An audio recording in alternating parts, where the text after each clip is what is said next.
ఇది ఏమిటనుకుంటున్నారు? గోంగూర. గోంగూర అంటే చాలా మందికి ఇష్టం. అందులోనూ నాకైతే చాలా చాలా ఇష్టం. గోంగూర పచ్చడన్నా, గోంగూర పప్పన్నా, గోంగూర పులుసన్నా, గోంగూర ఇగురన్నా అబ్బబ్బబ్బా! ఇంకా గోంగూరతో చెప్పలేము. నాన్ వెజిటేరియన్స్ కూడా చాలా చాలా చేసుకుంటారు. వెజ్‌లో కూడా చాలా చాలా చేసుకోవచ్చు. గోంగూర మీల్ మేకర్ అని, గోంగూర శనగపప్పని, గోంగూర ఇంకా చెప్పలేమండి. అన్నీ చేసుకుంటాం కదా మనం గోంగూరతో.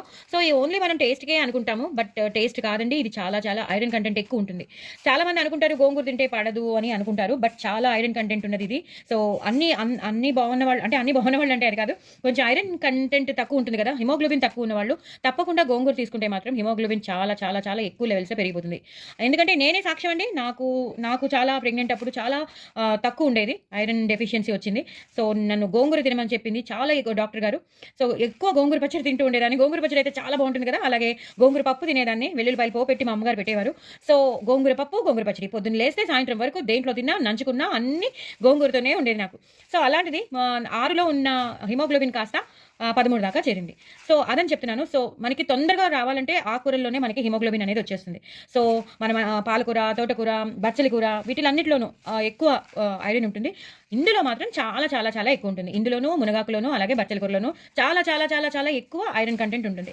సో, నేనిప్పుడు దీన్ని కడగలేదు. కడగకుండానే నేనిప్పుడు దీన్ని ఇప్పుడే తెచ్చారు. సో, దీన్ని నేను ఒలిచి పెట్టేసుకున్నాను. ఫ్రిడ్జ్‌లో పెట్టేసుకుంటాను. ఇలా పేపర్‌కి చుట్టేసి నేను ఫ్రిడ్జ్‌లో పెట్టేసుకుంటాను. నాకెప్పుడు కావాలో అప్పుడు బాగా కడిగేసుకొని నేను చేసేసుకుంటాను. పచ్చడి గాని నాకేది కావాలో అది నేను చేసుకుంటాను. నేను మీకు అది చెప్పడానికనే చెప్తున్నాను. చాలా చాలా ఒక ఐరన్ కంటెంటే కాదు చాలా చాలా విటమిన్స్ ఉంటాయి. కాన్‌స్టిపేషన్ ఉండదు. ఎందుకంటే ఇది లోపలికెళ్ళి బాగా మనకి డైజెషన్ బాగా అయ్యి మనకి ఏమైనా ప్రాబ్లమ్ ఉంటే గట్ హెల్త్‌లో ప్రాబ్లమ్ ఉంటే తగ్గిపోతుంది. గట్ హెల్త్ బాగా హెల్తీగా ఉంటుంది. సో, అందుకే చెప్తున్నాను. సో, మీరందరూ తప్పకుండా గోంగూర మాత్రం విరివిగా వాడండి. హిమోగ్లోబిన్ లెవెల్స్ గాని అవన్నీ తక్కువగా ఉన్నవాళ్ళు తప్పకుండా వాడండి. పిల్లలకి అందరికీ చక్కగా గోంగూర పచ్చడి చేసి పెట్టేయండి. లేదా పులుసు, ఇగురు పులుసు చేస్తారు. చాలా చాలా ఉల్లిపాయలు ఎక్కువ వేసి వెల్లుల్లిపాయ పోపెట్టి అదిరిపోతుంది. అదిరిపోతుందంటే అదిరిపోతుంది. ఇప్పుడు ఇవి కట్టలు. ఇవన్నీ ఒలిచేసుకున్నాను. ఈ కట్టల్ని మాత్రం పడేయకండి. ఈ కట్టల్ని మీ ఇంట్లో మీరు గార్డెనింగ్ చేస్తే మాత్రం గార్డెనింగ్ చేస్తే తప్పకుండా పాతేసుకోండి. మట్టిలో పాతేసుకోండి. లేదా మీరు పాట్స్ ఉంటాయి కదా! మట్టి పాట్స్ ఉంటాయి కదా! ఆ మట్టి పాట్స్‌లో మీరు ఒక్కొక్కటి ఇలాగ ఈ రూట్స్ ఉన్నది కాస్త మీరు పాతేసుకోవాలి. పాతేసుకుంటే ఒక 15, 20 రోజుల్లో మంచి చిగురొచ్చేస్తుంది. ఇది కాస్త పెద్ద చెట్టయిపోతుంది. మనకి ఎంతో ఆకిచ్చేస్తుంది. కనీసం 4, 5 విడతలైనా మనకి గోంగూర మనకొచ్చేస్తుంది. పెద్దదైపోతే మంచిగా సన్‌లైట్ తగలగాలి. సన్‌లైట్ తగిలితే మాత్రం సూపర్‌గా పెరుగుతుంది. పెద్ద పెద్ద ఆకులతో చాలా చాలా పుల్లని గోంగూర మనకి సొంతమైపోతుంది. సో, ఇదెప్పుడు పడేయకండి. చాలా మంది పడేస్తారు. పడేయకండి. మీరు గార్డెనింగ్ చేసుకుంటేను మట్టిలో అయినా పాతండి లేదా పాట్‌లో అయినా పాతేసుకోండి. చక్కగా 5, 6 విడతలు మీకు గోంగూర వచ్చేస్తుంది. సో, ఇంట్లోనే మనం గోంగూర ఎప్పుడు కావాలంటే అప్పుడు కోసేసుకొని పచ్చడి చేసుకోవచ్చు, పప్పులో వేసుకోవచ్చు, పులుసు చేసుకోవచ్చు మన ఇష్టం.